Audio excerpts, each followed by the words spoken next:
Chapter 66, Sacrifices. I don't know why it broke me so badly. I didn't even like Gunilla.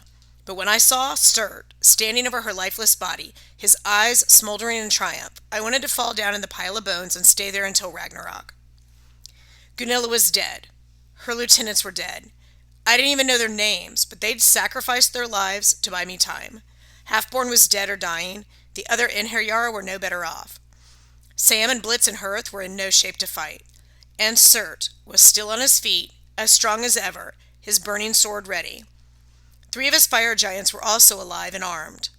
After all we'd been through, the Fire Lord could kill me, take my sword, and cut the wolf free. Judging from the smile on his face, Surt expected to do just that. "I am impressed," he admitted. "The wolf told me you had potential. I don't think even Fenris expected you to do this well." The wolf thrashed in his new magic bonds. A few feet from the Fire Lord, TJ crouched, his bayonet ready. He glanced at me, waiting for a sign. I knew he was ready to charge one last time, distract the giants if it would help me, but I couldn't let another person die. "Go now," I told Surt. "Go back to Muspelheim." The Fire Lord threw back his head and laughed. "Brave to the end. Oh, I think not, Magnus Chase. I think you will burn." He thrust out his hand. A column of fire shot towards me. I stood my ground. I imagined being with my mom in the Blue Hills on the first day of spring, the sunlight warming my skin, gently thawing 3 months of cold and darkness out of my system. My mom turned to me, her smile luminous.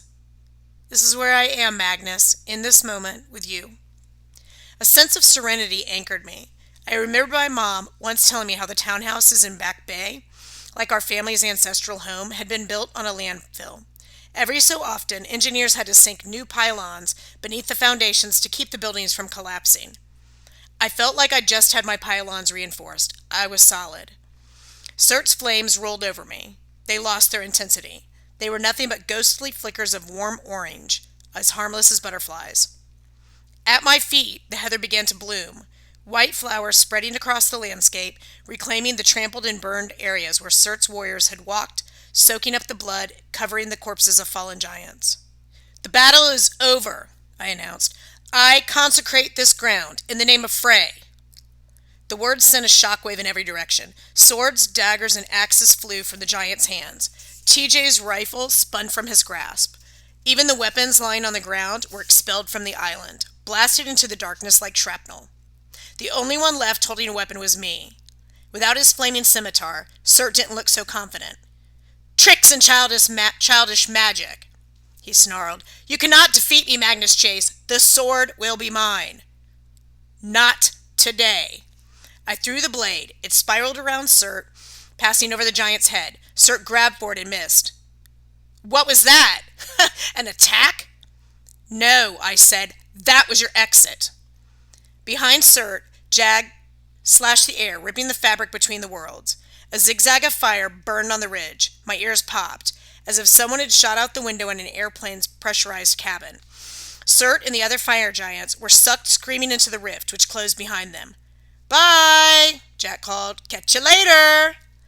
Except for the outraged, snarling of the wolf, the island was silent. I stumbled across the field. I fell to my knees in front of Gunilla. I could tell immediately that the Valkyrie captain was gone.